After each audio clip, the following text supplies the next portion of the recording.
मैं कह रहा हूं 100 की 100 आप पार कर कर जाओगे यीशु मसीह के नाम में। एक बार एक लड़का एक आदमी अपनी बेटी को कार सिखा रहा था और कार सिखाते में उसने अपनी बेटी को कहा, कह रहा बेटी आज कार तू चला और मैं तुझे सिखाता हूं। और जब वो हाईवे पर गए तो उसी समय चलते चलते हाईवे पर तो बड़ा तूफान आ गया और उसकी बेटी कहने लगी पापा बड़ा तूफान आ गया और इस तूफान से हम कैसे पार होंगे।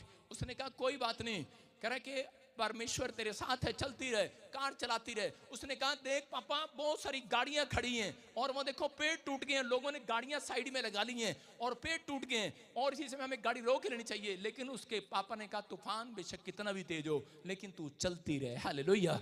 वो चलती रही और थोड़ी देर के बाद काफी दूर तक जब वो निकल गए तो उसी समय उसने कहा देख सामने सूरज निकल गया, पहाड़ी पर चढ़ गए। उसने कहा कार रोक और नीचे उतर कर देख। कह रहे जितने तूफान में, कह रहा कि जितने तेरे पीछे थे जिन्होंने अपनी कार तूफान के डर से रोक दी थी, कह रहे वो वहीं के वहीं फंस गए हैं। लेकिन जो लोग कह रहे कि आज अपनी जिंदगी के अंदर मुसीबतों को देखकर प्रार्थना करना छोड़ देते हैं, कह रहे कि वो जो लोग कह रहे टेंशन को देखकर, परेशानियों को देखकर अपने आप को रोक लेते हैं, प्रार्थना करने रोक लेते हैं, चर्च माना रोक देते हैं, कह रहे कि वो फंस जाते हैं तूफान के अंदर। लेकिन कह रही बेटे देख, कह रहे कि सब के सब फंसे हुए हैं, अगर तू भी गाड़ी रोक देती तो तेरी गाड़ी भी तूफान में फंसी होती। हालेलुया। इसका मतलब क्या है? इसका मतलब ये है कि अगर आप किसी भी चिंता या परेशानी में, वो चिंता परेशानियां आपकी कह रहे कि चिंता करने से नहीं जाने वाली, आप चलते रहें, तूफान आपके पीछे रहेगा, आप आगे निकल जाएंगे यीशु मसीह के नाम में। मुसीबतें, वो टेंशन है, वो निराशा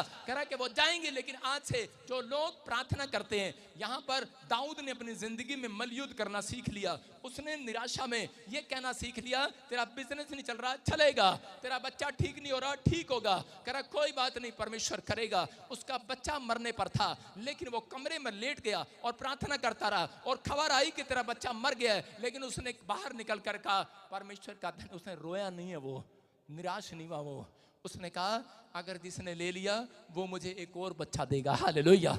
उसने कहा धन्यवाद हो। और सुलेमान सबसे बुद्धिमान, उसके पास एक और बच्चा परमेश्वर ने उसको दिया। आज विश्वास करने की जरूरत है।